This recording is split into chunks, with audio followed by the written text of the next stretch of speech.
আজকের আলোচনা হযরত মাওলানা জালালউদ্দিন মোহাম্মদ রুমির কিছু ইশক নিয়ে মূল্যবান বাণী এখানে তুলে ধরা হলো।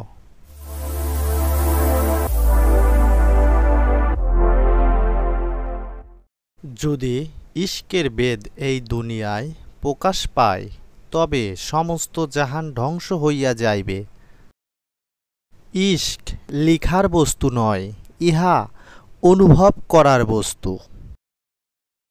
ইশক সম্বন্ধে লিখিতে বসিলে কলম ফাটিয়া যায় এবং কাগজ ছিঁড়িয়া যায়, তাই উহার বর্ণনা দেওয়া অসম্ভব।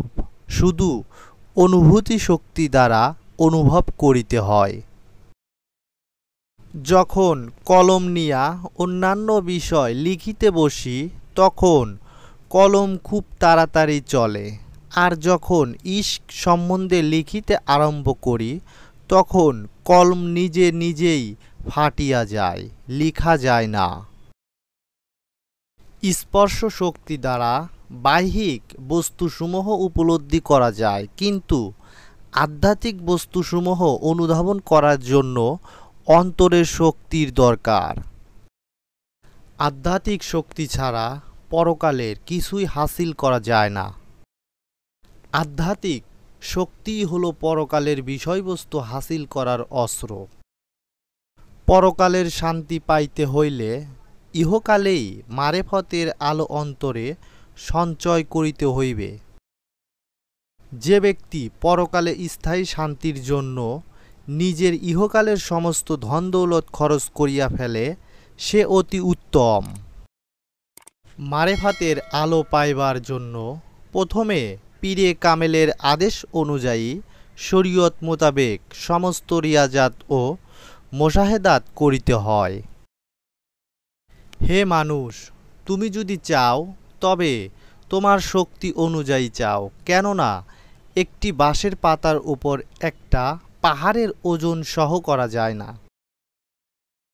নিজের মনের কথা কাহারও নিকট প্রকাশ করিবে না, এবং কাহারও নিকট তোমার মনের ভেদ কথা খুলিয়া দিও না। তোমার মনে যাহা আছে মনেই থাকুক, তবে উহা অতি শীঘ্রই কাজে পরিণত হইবে। অস্থায়ী প্রাণ চলিয়া গেলে স্থায়ী প্রাণ পাওয়া যায়। ইহাতেই যাহার সাহস নাই, তাহাকেও প্রাণ দিতে হইবে, তাহা হইলে স্থায়ী জীবন লাভ করিতে পারিবে। বেয়াদবির কুফল আগুন স্বরূপ, উক্ত আগুন সমস্ত দেশ জ্বালাইয়া পুড়াইয়া দেয়। জাহেরে সূর্য কোনো কোনো সময় গায়েব হইয়া যায়, তখন অন্ধকার আসে বা ছায়া পতিত হয়, কিন্তু হাকিকি সূর্য সব সময়ে রুহুকে আলো প্রদান করে।